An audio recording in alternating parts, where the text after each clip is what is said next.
Applause to the session chair for having done justice to this session. And to our presenter, Honorable Michael, thank you very much. We appreciate your time you've put in for being a very good representative of Honorable Sseggona. And I think he has done justice, despite the disclaimers he put in at the beginning, but I think he has done a very good justice to the topic. I know the previous speakers have actually been vertically endowed. This thing is a bit too high. But we welcome the next session, our rapporteur, who is going to give us a summary of 3 days presentations and what we have deliberated in all the 3 days we have been here. And we trust that you will have this input very valid, and we all appreciate what has actually been discussed throughout the 3 days. Dear Rapporteur, you're welcome.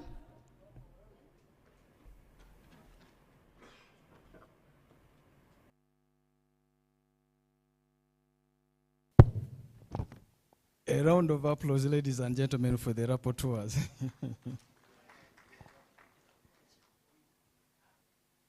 Thank you so much. Master of Ceremonies. Thank you so much, ladies and gentlemen. My name is Charles Lutimba. I'm representing the rapporteuring team. I've been working with Augustine and Andrea from Ministry of Finance, but also Lydia and Elizabeth from ICPAU. May we put our hands together for their efforts. Ladies and gentlemen, this is what we had for the 3 days. What we need to note is that a comprehensive report is going to be available for all of us. It will be published on the Institute's main publication platforms, but we shall equally share with key interested stakeholders that comprehensive report that puts together all that has been discussed. I am going to be a little faster taking you through this because the other report will be available to all of us. So our roadmap is that the theme has been strengthening public financial management for sustainable development. That is the theme on which this particular conference has run. And the goal has been to bring together public sector players to share experiences, recommend innovative solutions for improved management of public resources. This particular goal, sorry, Lydia, like I told you, I think I need that machine. I can't read this way. I lost my glasses on the first day of Afrigo. And I'm unable to do that. That is our objective. The objective is equally to bring together public sector players to share experiences and re-empower each other to tackle,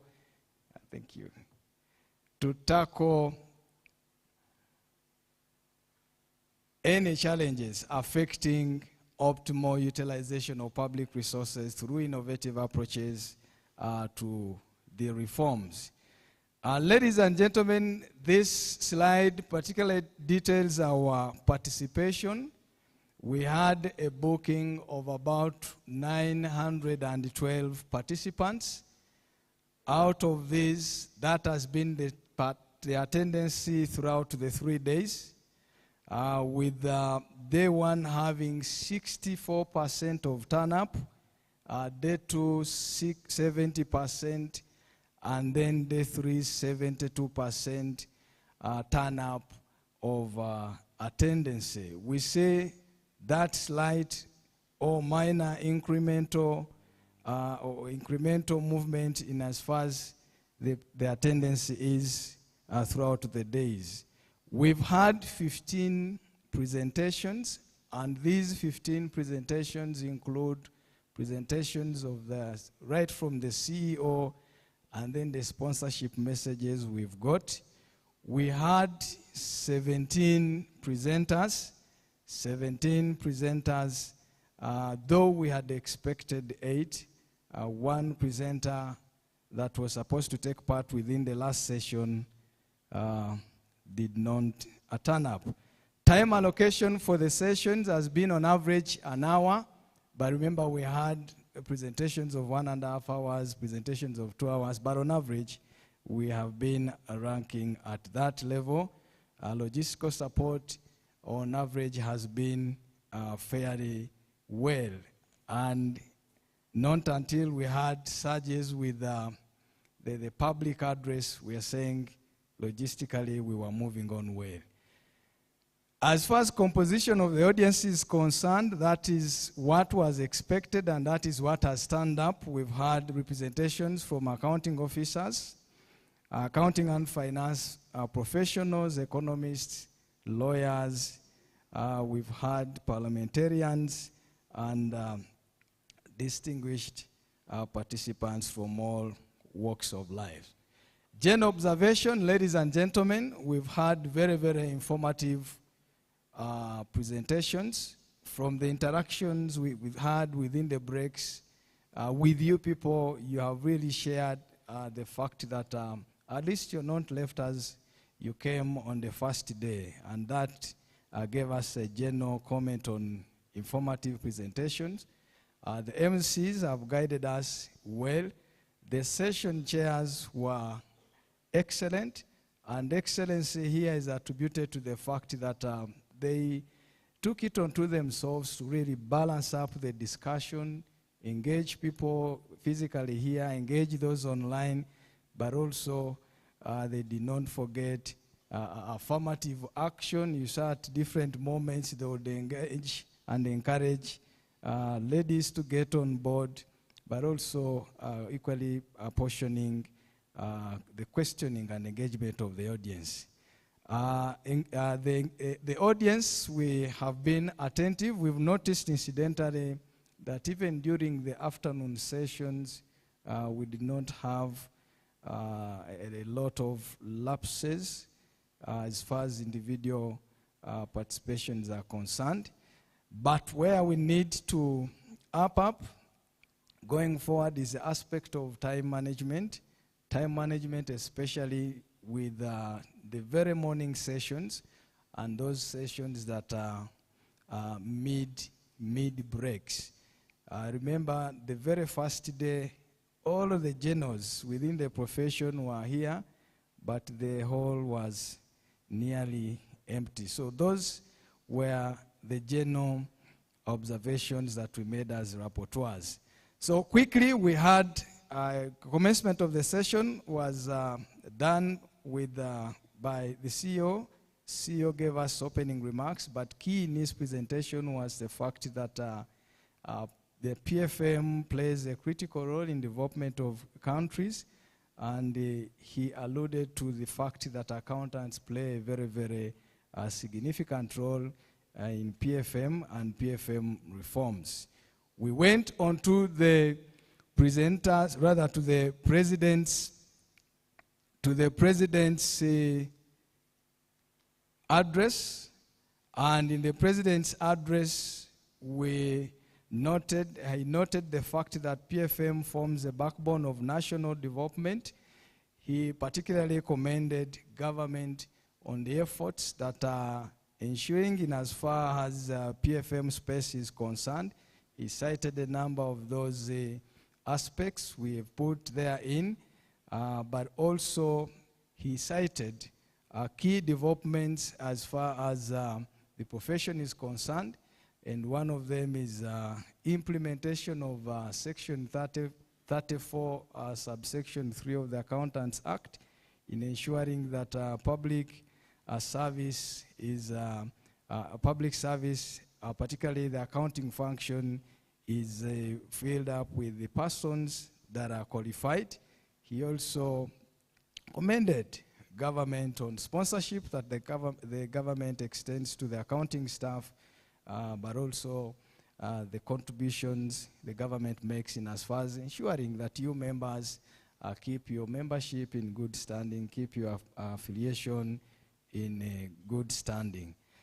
We also had an official opening and presentation from the minister, who expressed gratitude for the institute, particularly in organizing this first public finance management conference, but also the fact that the institute, together with other offices within government, came up with the idea of what we call the Public Sector Accountancy Working Group, a working group that is composed of the Office of representation from the Office of the Auditor General, Office of the Accountant General, Internal Auditor General, but also Local Government Finance Commission.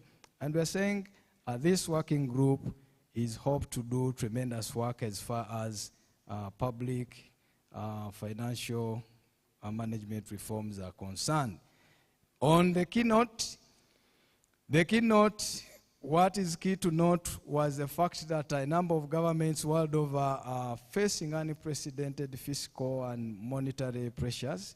And as a result of these pressures, we are having enormous demands that are being put on public financial management systems. Because of these developments, we are seeing a number of governments really devoting much effort to ensure that they clean up their public financial management systems.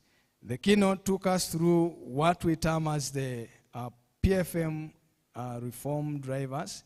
We also had a feel of the PFM journey, a journey that commences with, or commenced with a PFM reform strategy, a strategy that we were told was premised on the national priorities as envisaged within the national development plans. The journey has seen a number of developments, right from the regulatory regime change, but also human resources reforms, automation reforms, chart of accounts, and many, many other aspects.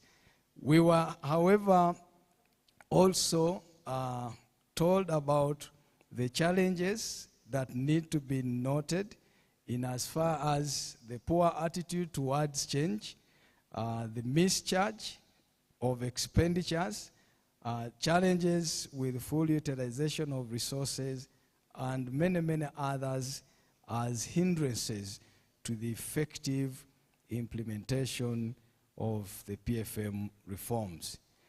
Our very first presentation on the first day was about the IPSAS implementation in Uganda, and all that we expected, all that we wished to hear was around the journey that we have so far traveled in as far as IPSAS is concerned. But to appreciate this journey, the presenter gave us a brief background of where the public finance management and accountability infrastructure was prior to 1968. And those were the characteristics that were noted: endemic budget overruns, backlogs in production of finance information, and many, many other lapses. However, with the PFM reforms as seen today, we are seeing a smooth journey that started with a simplified cash accounting and reporting in 2003, modified cash IPSAS, modified accrual accounting, and then that expectation of full IPSAS transition come the year 2031. That is what we were given as a clear roadmap to full implementation. We also noted the fact that Implementation or move to IPSAS is no longer a choice, but it's something that really has to be done. It is an aspect that needs to be embraced, and that rationale is embedded within what you see on the right up here. Forces that are both national, local, regional, but also pushes from development partners that are really seeking and wishing to see our transition to full accrual. We equally had a discussion and an appreciation of the extent of full IPSAS adoption. We were given regions that are fully adopted, those that are partially, and those that are simply getting onto the road. But the context in which the adoption is done was equally shared.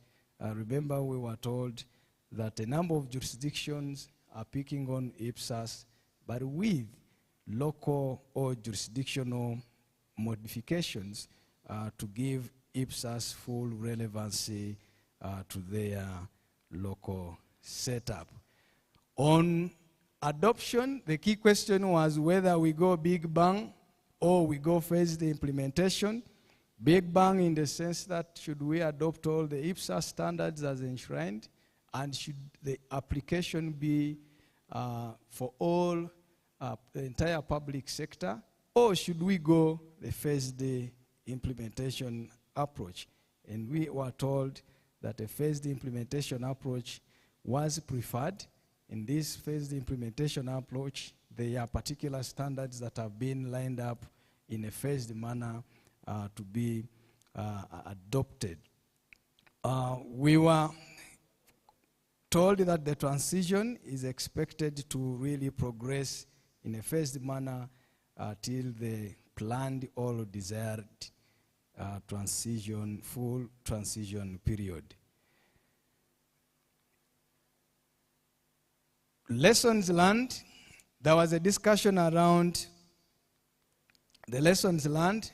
Before you fully adopt, it was imperative that probably you look at those nations that have fully adopted IPSAS, and this simply gives the lessons that have been picked from the early adopters, and the lessons simply rotate around human resource development, the aspect of consultations with the key stakeholders, including institutions like ISPAO, was also equally noted, but also having a clear budget or additional resources dedicated to full implementation was a point to note. There was a discussion on the key challenges, and these rotated around political support, motivation of accountants, lack of critical mass in as far as skill set of the members is concerned, but also these continued disruptions as a result of re-engineering the PFM. Before a particular modality is adopted fully, there are certain changes. But it was also noted that these constant amendments within the IPSAS on the global stage, it also somehow affects the implementation. This slide, ladies and gentlemen, simply demonstrates the discussion that arose from this. It raises the issues that you raised as a participant, and largely it was about, for example, when or what plans does the government have for lower governments in as far as getting onto INFMIS is concerned, but also other aspects in relation to proper disposal and maintenance of assets. This is what transpired, and like I said, in the ultimate report, we shall be able to really detail and share with all of us. The next presentation was about to enhancing the function of internal audit in public sector, and our discussion here has simply rotated on internal audit and public sector. Public sector, the perspective was given as you see it there, but we were taken through the internal audit as it was in the past, as it is in the present, but also as it is desired to be in the future. In the past, we were told it was simply a tool of checks and balances, but in the present, we see internal audit moving into assurance, governance, risk, and compliance. There were also notable discussions around this particular topic, internal audit and compliance, the extent to which the Office of the Internal Auditor is protecting its staff elsewhere, especially in as far as the identification of professional matters is concerned. There were also issues related to standardization of particular processes within the public sector that would enhance the work of internal auditors within the public sector, and many other aspects that we shall detail in our eventual write-up. The last topic for that particular day was on effectiveness of external audits in PFM, and here we were taken through the about Office of the Auditor General as a supreme audit institution, its mandate, scope, but also the legislative regime that gives it mandate, not forgetting the standards under which the Office of the Auditor General performs its work. We were told that the standards are the ISIs, which are not so much different from our typical auditing standards, but they are simply the typical auditing standards with an enhancement of public sector. Improving effectiveness, improving audit effectiveness, we were told that for this to be ensured, there is a robust audit planning that is based on a shared overall risk assessment that gives the direction, scope, extent or quantum of resources to dedicate, but also the eventual performance of audit. For effectiveness of external audits, we are also told that staff recruitment is key, service delivery oriented audits is also key, and service delivery in the sense that there is now focus that is being put on outputs and inputs, and as a result, we are seeing performance of those specific or specialized audits. Further, for effectiveness, we are seeing thematic audits being performed, comprehensive audit being performed, engagements with stakeholders, quality control, and many others being considered in this perspective. We had also a discussion on this particular topic, but very key to note was whether individuals were in position to request for special audits, and we were informed that whereas the existing legislative regime provided for Parliament and President and the Ministry of Finance, the courts have said that even individuals can really look out for, rather request for these audits. PDM, we've had very insightful discussions here, but largely, remember, the approach to this particular topic was to have an update on how far we've traveled as far as PDM is concerned, but also a critique on how far we have, on the journey so far traveled.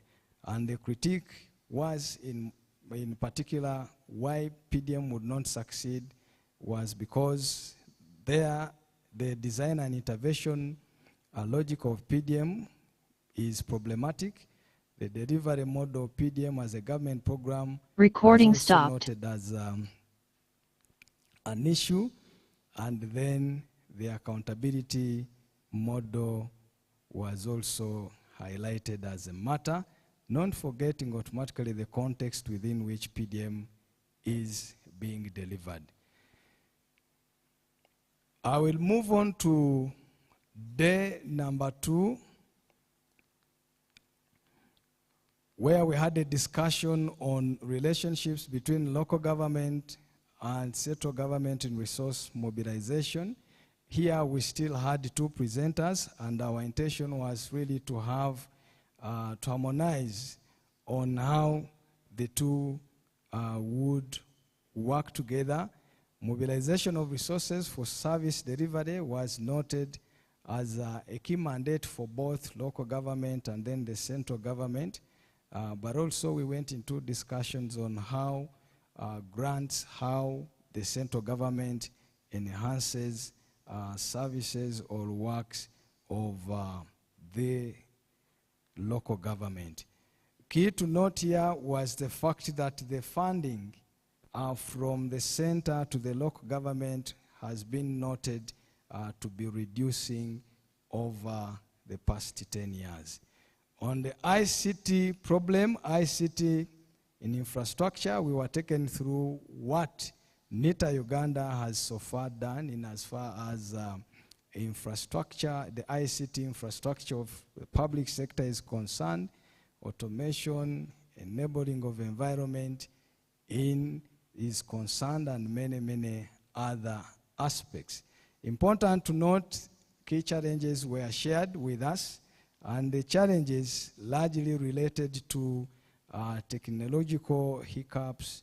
We had issues of organizational culture and many others. However, it was noted that there were very key case studies, and in particular the developments around the INFMIS, where it was reported over 344 MDAs and 19 districts were already on board.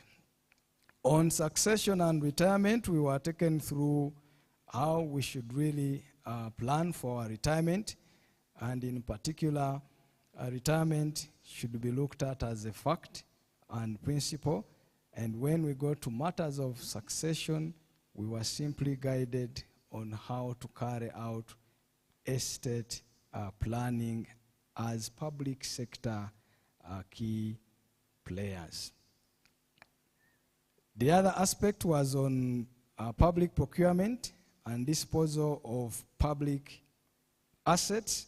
Here, we were still guided into the legislative regime that governs this particular activity, and the importance of public procurement was tied to the extent of which government spends on procurement services.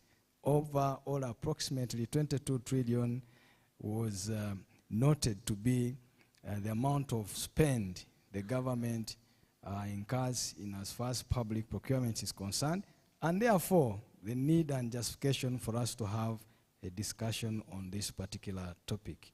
There were a number of issues that were raised, but most importantly, in as far as procurements and PFM is concerned, the amendments that were included in the 2021 PPDA amendment that, among other things, saw insertion or inclusion of offenses, good practices, socio-economic and environmental policy considerations, and also local content management, among other things. The topic on compliance, tax compliance in the public sector was the other topic that we went through, and here what was key to note in as far as public sector and taxation is concerned was that there is a dedicated section within the URA, a public sector office that was established in 2014. And this public sector office has a register of public sector entities to a tune of 1,176. There are a number of strategies that were suggested to encourage or promote compliance as far as public sector and taxation is concerned, but also a number of operational delays. And among the operational delays was the aspect of system inefficiencies, data flow, data management, and frequency in transfer of particular offices without update to the persons concerned. There were a number of discussions on this particular topic, and those would still be picked and captured within our report. And lastly, ladies and gentlemen, was the topic on the role of Parliament's accountability committees in deepening efficient utilization of resources. And in here, we have been told of the different public accountability committee, rather parliamentary accountability committees that are available. And among these, one charged with the central government, commissions and statutory authorities, local government, but also one that is charged with government assurance and implementation. Key points here to note were that public accountability is measured in terms of budget formulation, execution, and monitoring, but also the role of the Office of the Auditor General and how it intersects with the Parliament in oversight was key. Effectiveness of the accountability cycle, given the regulatory timelines, was also a key for noting. Politics or political party formation and financial management was equally highlighted. The aspect of parliamentary resolutions as advisories to government was noted. The aspect of omnibus adoption of OAG reports by Parliament and its implications was equally shared, but the issue of constitution of these accountability committees and the skill set of the persons that are on these committees was equally mentioned as a matter for discussion. Ladies and gentlemen, that in brief forms our presentation, and as I said, we shall come up with a detailed report that captures all that has been presented, all that has been shared, but equally your suggestions, your recommendations will be included therein, and this report will be made available to key stakeholders, but equally we shall publish the same on our known publication media. Thank you, ladies and gentlemen.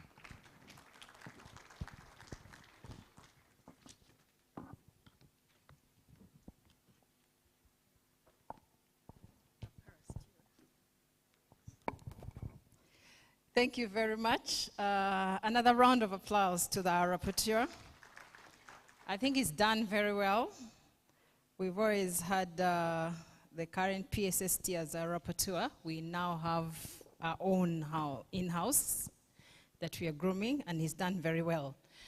Allow me take this opportunity to please welcome our dear president. I've been told it is with a small p, to come and give us closing remarks.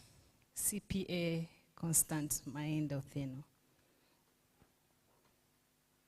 We welcome our president, dear members.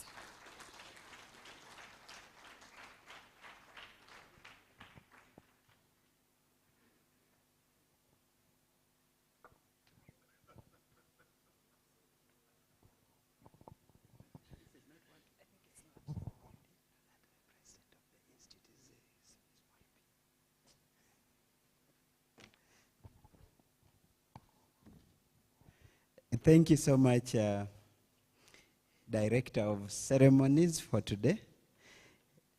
I picked up from the program book that on Tuesday, CPA David Serebe was a master of ceremonies. I also picked up that yesterday, CPA Timothy Diomo Mayo Obi was also a master of ceremonies, and today, Sandra is a director of ceremonies. So you can see the distinction.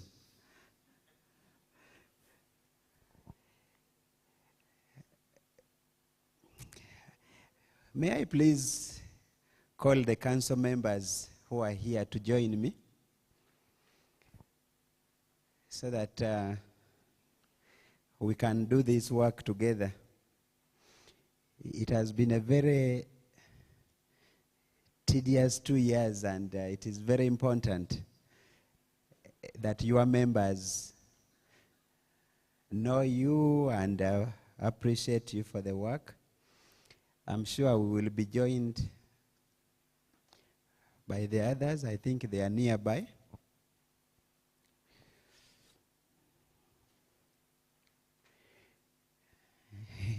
You've decided to take the farthest. I was expecting you to take the ones closest to me. No, I'm standing here. Engineer, please come and take this one. On day one, Engineer Stephen Seronjoji was not here when I was making my remarks. But it's important that I introduce him as our newest council member, a ministerial appointee. Our act mandates the minister responsible for finance to appoint a member of council from another profession other than accountancy, but that profession must also be governed by an act of parliament. So we have an engineer, Engineer Stephen Seronjoji. He joined the council just a few days ago, so please can you just wave to the members. CPA Stephen Ojambo is known. This is the Accountant General's representative and our gold sponsor for this event. The other one who is tongue-tied like me, Geoffrey, you cannot stand again, but it is good for me to reintroduce you as Geoffrey Biamugisha from Ernst & Young. Yes, there's one here who is not tongue-tied, and for balancing the gender. So CPA Professor Laura, she's been our, and she continues to be up to June as our chair of Education Committee and the second member of the Public Accountants Examinations Board. She still has an opportunity to continue serving. Secretary to the Institute, why are you not here? When a council meeting cannot happen when the secretary is not there, please, you come and join the team.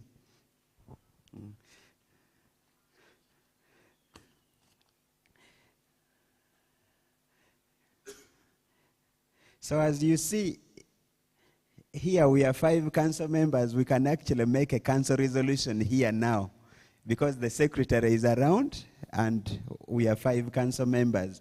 So, my colleagues, the council members, as I've already introduced, you don't need to come with a paper. Just come as you are.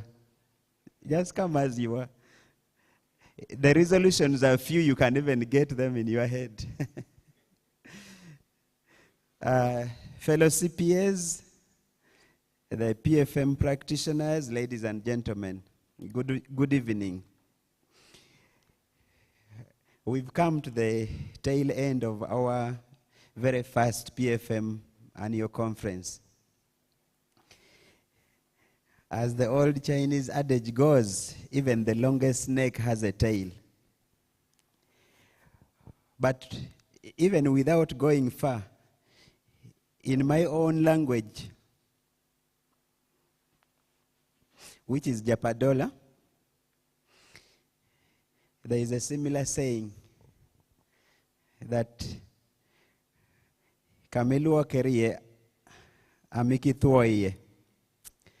What that simply means is that where you bathe from, and those days we used to bathe from the streams, you cannot stay at where you've bathed from until you've dried. So it means you had to get away from the river source or the stream source and move away some meters for fear of other things that can attack you. So what I'm trying to say here is that at the beginning of these 3 days, it was difficult to believe it would end. But here we are.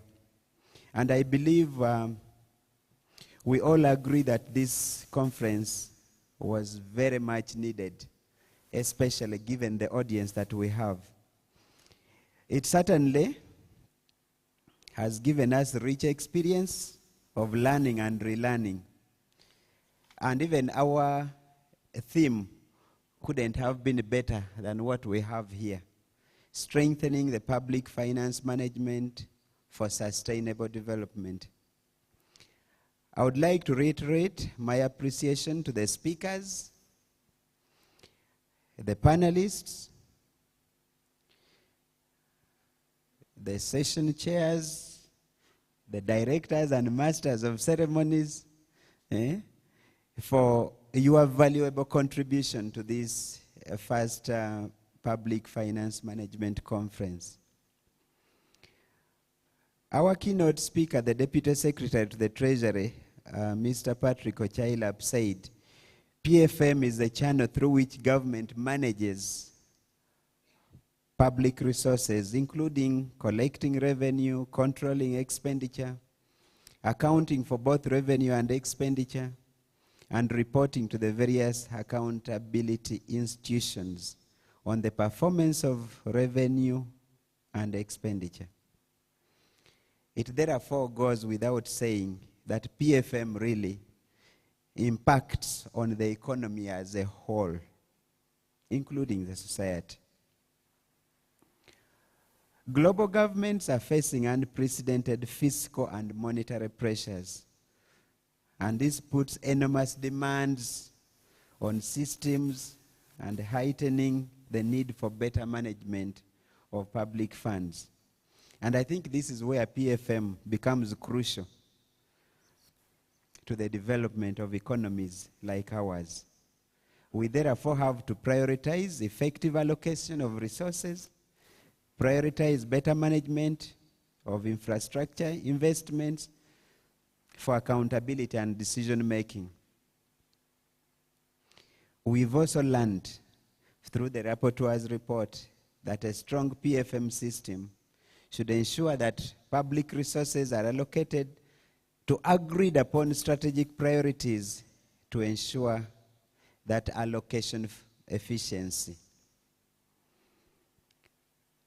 The Honorable Minister, CPA Henry Musasizi, while delivering his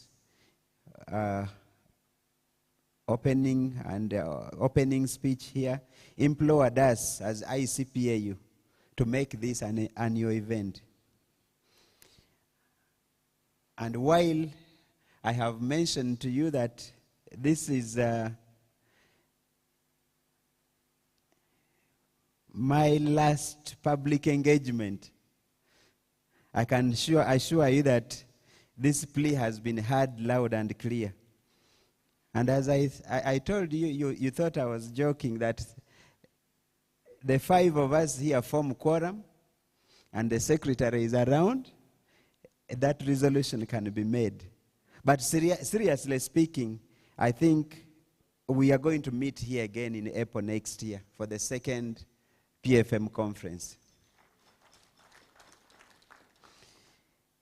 Allow me to remind you about some of the upcoming events at the Institute. Our annual general meeting will be held on Wednesday, 28th June 2023. And I believe you can guess that since I said our council is coming to the end of its term, it is definitely an election year. I can see CPA Slivia looking at me. And during this AGM, we are going to hold elections for members of council. So there will be 7 slots available. The details of the mode of elections shall be communicated in due course. And this due course means really sooner than later. So you are encouraged to participate as we elect our new set of leaders who should steer this institute for the next 2 years. We also have a couple of other CPDs coming up. We will be having budgeting and budgeting with Excel training from 3rd to May. That will be a virtual one. We will be having IFRS Back to Basics webinar from 10th to 12th, I believe, and it will also be virtual. And in July, guess what we will be having? We shall be having our economic forum. I believe that will be the 11th. We will be having our 11th economic forum from 19th to 21st. So please mark your calendars accordingly. I would like to appreciate my colleagues, the council members, who we've really worked with in making sure some of these events come to pass. The Events Management Committee, they are there. Those people do for us a very, very, very big job when it comes to organizing events like this one. We thank our partners, Ministry of Finance, the Uganda Civil Aviation Authority, and NADS, who have been our major sponsors for this event. The Secretariat team led by the CEO, thank you so much for putting this together. And thank you all for giving this first PFM conference the weight it deserves and making it such a colorful and successful event. Lastly, I would like to convey my message of thank you to all of you participants who decided to pricelessly put aside your busy schedules in favor of attending this first PFM conference. Thank you for always supporting and loving your institute. You really make what ICPAU is. You make ICPAU to stand up there. Without you, we have no institute. And at this very moment, fellow CPAs, delegates, on behalf of my colleagues here, the council, I want to thank you once again for attending and for your active participation. And I now declare the first Public Finance Management Annual Conference officially closed for God and my country.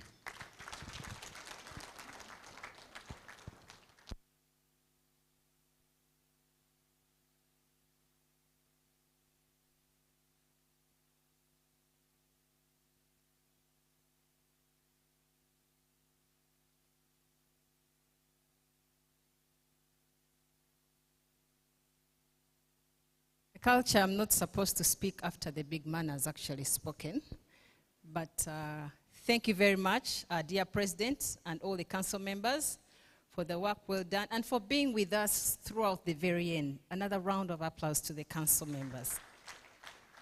Thank you. I just have one announcement that our gala dinner is on at 7 o'clock in the gardens. Please plan to be there. With great entertainment expected. With what we missed yesterday, it shall catch up with us today. Please plan to be there. And to our Muslim brothers and sisters, we are praying that we shall hear the Sheikh announce at 7 that tomorrow is Eid. So we want to wish you the very best of Eid. Thank you for fasting. Mwebale kusiba. And I have been your able director of ceremonies, Sandra Nachibule Bate, SNB from Ernst & Young. Thank you for allowing me to serve you. God bless you.